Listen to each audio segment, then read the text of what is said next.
बाईपणाची कहाणी।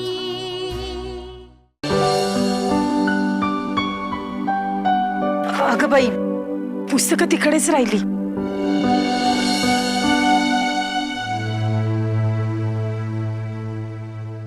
आपल्या नशिबात हा ताटातुटीचा वनवास कायमचाच आहे का हो? आधी तुम्ही नव्हता, आलात तेव्हा कधी उजळ माथ्याने तुमच्या सोबत राहता आलं नाही। हे उमेशचे वडील आहेत असं सांगत परक्याप्रमाणे वावरावं लागलं। माझं काही चुकलं का हो? आणि आता या इतक्या दूर या परक्या गावात आई जगदंबेने पुन्हा आपल्याला जवळ आणलं, पण तरीही मी तुम्हाला ओळख दाखवू शकत नाही, कारण तो इन्स्पेक्टर गायतोंडी इथेच आहे। खूप त्रास होतोय मला, पुन्हा ही लपवाछपवी करावी लागते। क्षमा करा मला, क्षमा करा। मी कमी पडले हो, माझं पत्नी धर्म निभावण्यात कमी पडले।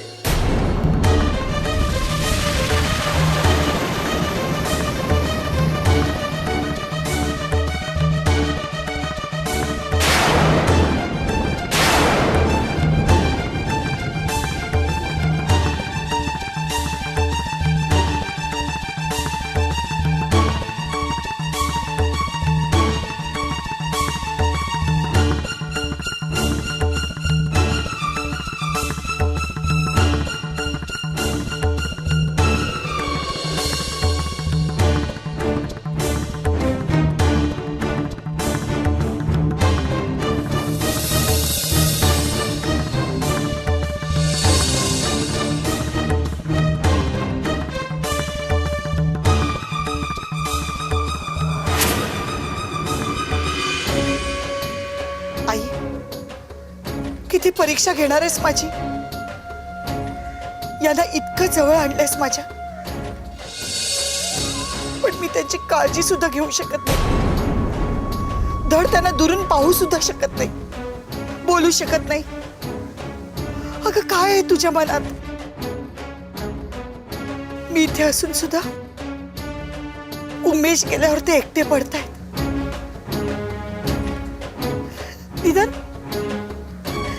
निदान मला त्यांच्या आसपास तरी असू दे।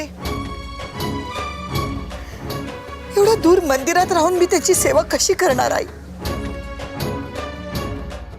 तूच सांग। लोक यायला लागलेत, माझे असे रडलेले डोळे बघून चौकशा करतील।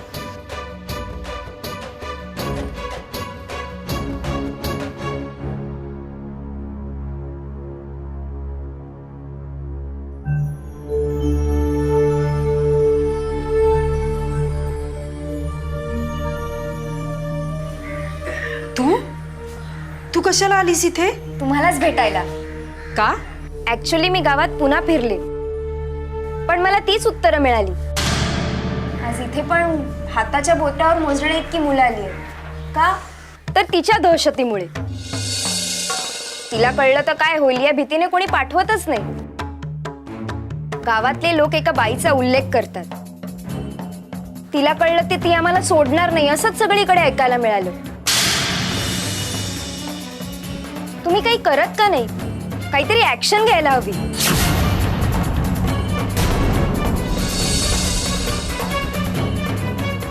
बोला ना, मी काहीतरी विचारलं। तुला याआधीच सांगितलंय मी, या सगळ्या प्रश्नांची उत्तरं तू तुझ्या वडिलांना जाऊन विचारलीस तू? अर्थात, म्हणूनच मी इथे आले। तुम्ही माझ्या डॅडवर जे आडून आरोप केलेत ते खोटे आहेत। त्यांचा त्या बाईशी अजिबात संबंध नाही। पण डॅड थोडेसे हतबल झाले, पण मी त्यांना म्हटले मी त्या बाईच्या विरोधात उभी राहणार। अच्छा, हो, तुम्ही या गावासाठी झटताय हे या शाळेवरनच कळतंय, म्हणून मी तुम्हाला साथ देणार आहे। आपण मिळून या गावातल्या वाईट गोष्टींचा नाश करू. सर्वात पहिला त्या बाईचा बंदोबस्त करू, माईचा. माई माईच ना? म्हणजे बरोबर ओळखलं ना मी? हां. अरे वा, शेवटी आज योग आला. माई, गेले कित्येक दिवस मी तुमच्या भेटीसाठी आणि आशीर्वादासाठी प्रयत्न करतोय. नेहमी चुकामुक व्हायची. मी उमेश या गावात ग्रामसेवक म्हणून रुजू झालो. माई, गावासाठी खूप काही चांगलं करायची माझी इच्छा आहे आणि म्हणूनच तुमचा आशीर्वाद हवाय मला. या गावात आल्यापासून तुमच्याविषयी खूप काही ऐकलं आणि नुसतं ऐकूनच मला आधार वाटला. खरं तर मी आज जो काही आहे ते माझ्या आईमुळे. जन्म देणारी आई कोण होती मला माहिती नाही, पण त्या आईहून अधिक माया जिने मला दिली ती माझी आई तुमच्या रूपाने मला परत मिळाली असं मला वाटतं. माई, या गावात सुधारणेचं पहिलं पाऊल तुम्ही उचललंय. म्हणूनच तुमच्या मार्गदर्शनाचे 2-4 शब्द माझ्या कानावर पडले तर काही झालं तरी तुमच्या ध्येयापासून अजिबात विचलित होऊ नका. आई,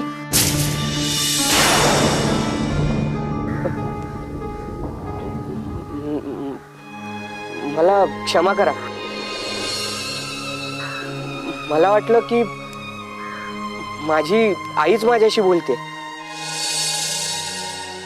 तुमचा आवाज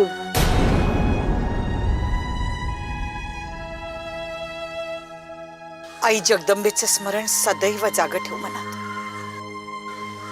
यश तुमचंच आहे. हो माई, मी आल्यापासून तुम्ही अशाच उभ्या आहात. मला पाहिलं सुद्धा नाही. माझं काही चुकलंय का? नाही नाही, पण आज माझं व्रत आहे. संध्याकाळची आरती झाल्याशिवाय मी कोणालाही भेटू शकत नाही. बरं, तुमचा हा दुरून मिळालेला आशीर्वाद देखील माझ्यासाठी पुरेसा आहे. माई, आज सकाळीच नाशिकला जाऊन मी माझ्या वरच्या अधिकाऱ्यांना एक रिपोर्ट दिलाय. ते त्यावर नक्की विचार करतील आणि काहीतरी कारवाई होईल. आपलं गाव सुधारेल. नक्की सुधारेल. माझा आशीर्वाद सदैव तुमच्या पाठीशी. येतो मी.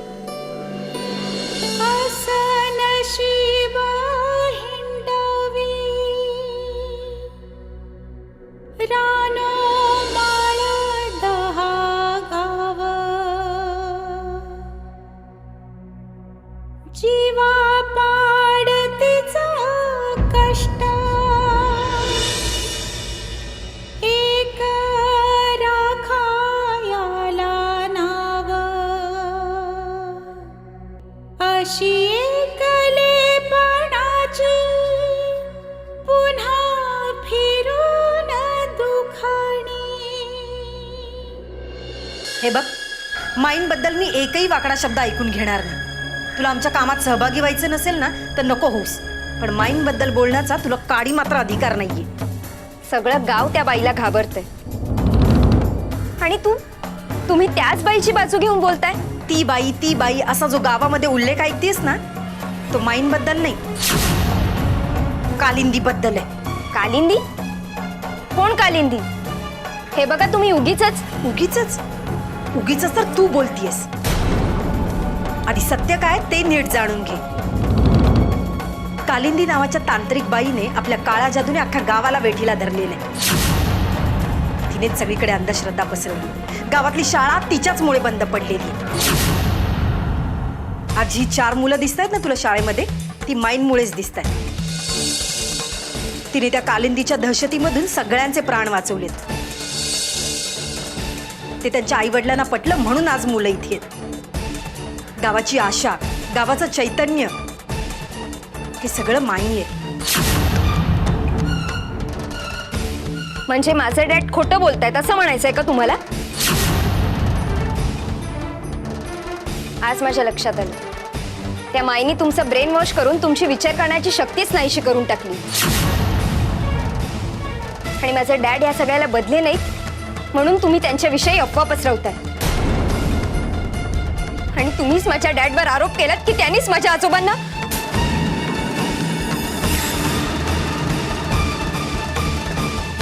यायला माई म्हणतात लोक तिला.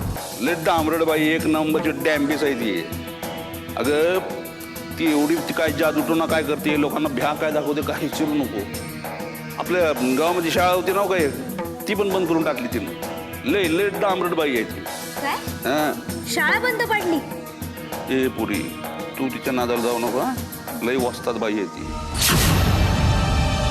अगदी बरोबर बोलतेस तू आणि तुझे वडील जे करतायत ना ते अगदी बरोबर आहे. आम्ही जे करतोय ते चुकीचं आहे. आम्ही सगळेच चुकीचे आहोत, फक्त तुझे वडीलच बरोबर आहे. त्यामुळे तू त्यांच्या मार्गाने जा, आम्ही आमच्या मार्गाने जातो. पुन्हा इथे येऊन आमच्या कामात व्यत्यय नाही आणलास तर खूप बरं होईल. तुमच्या अशा बोलण्यामुळे मी गप्प बसेल असं वाटत असेल तर ते चुकीचं आहे. मी तुम्हाला कडाडून विरोध करणार आहे. गावाला या दलदलीतनं बाहेर काढल्याशिवाय मी इकडून हलणार नाही.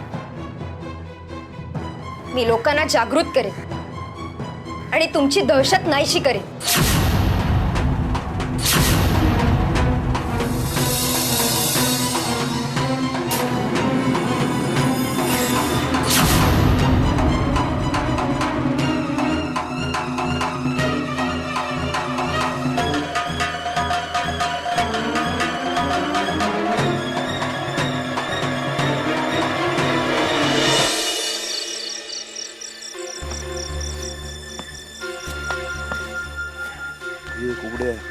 अरे तिच्याला कुठं चाललोय आपण? थोड्या वेळाने जमीन संपून आपण शुक्रवार किंवा चंद्रावर जाऊ असं वाटतंय मला.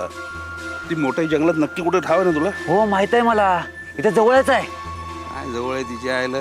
चल लवकर जाऊ, कारण ती तेजू घरी यायच्यात मला घरी पोचायला पाहिजे. पण ती गेलाय कुठं?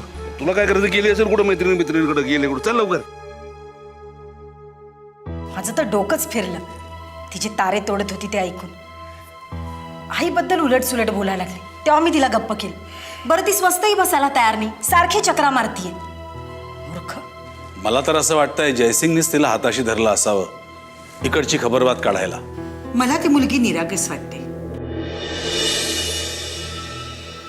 लहान तर आहेच,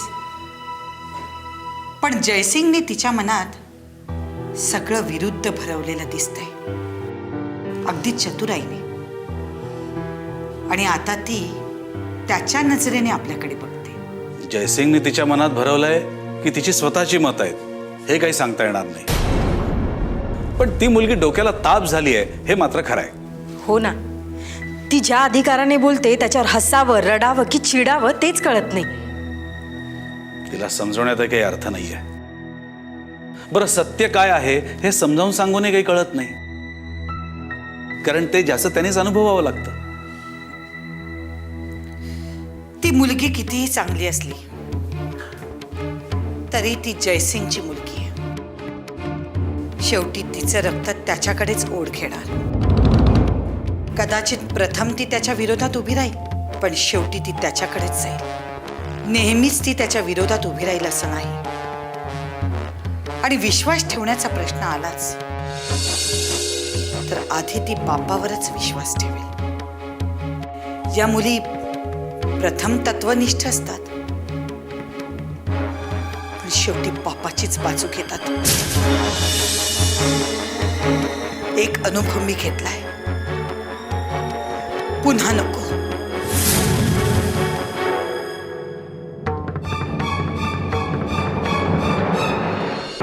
मोठाई, तुझ्या खोपटात ना ते कसे बसे बाहेर पडलेत. पण मी सांगतो, दादू भट्टाची आणि सविताची पाचावर धारण बसली आहे. आणि ती महामाया जरा ढिम्मच आहे. तिचे ते भालदार चोपदार पण टरकलेत.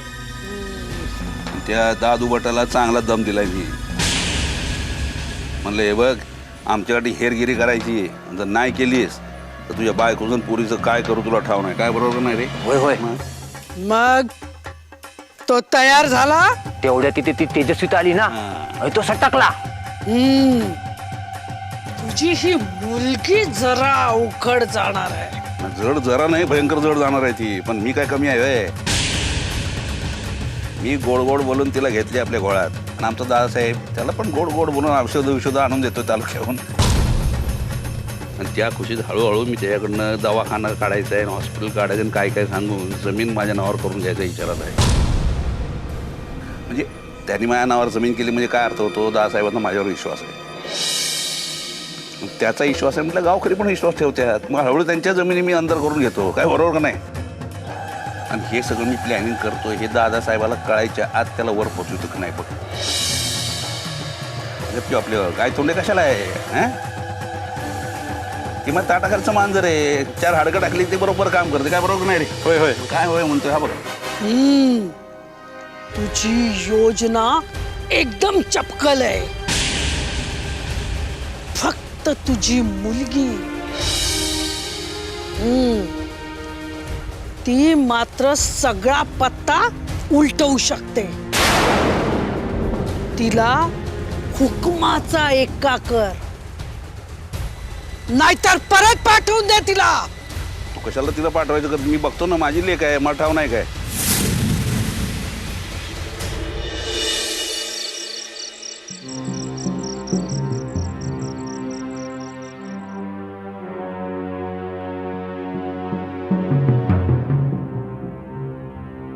दादासाहेब नाही, ते तालुक्याला गेलो ना, ती तुमची समजा औषधं घेऊन आलोय. हे बारक्या, तुला तर ठाव आहे कुठली औषधं कधी द्यायची आणि कधी नाही द्यायची. बारीक लक्ष ठेवायचं नाही. माझं पण लक्ष असेल पण चुकायचं नाही. कळलं? येतो आता.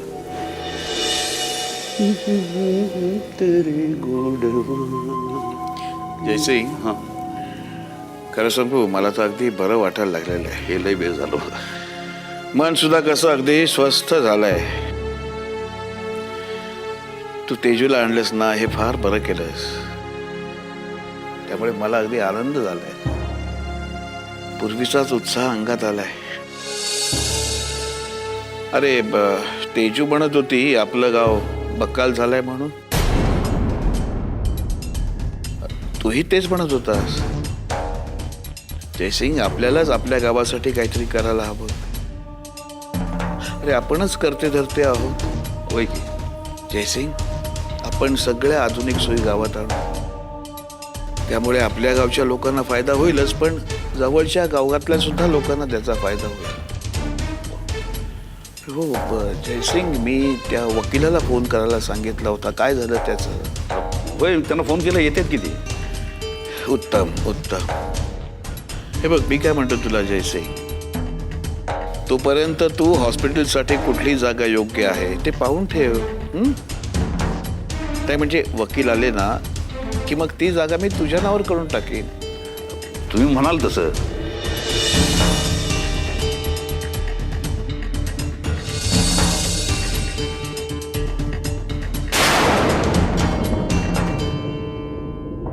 नाही 25 वर्षाची झेपायची नाही आता.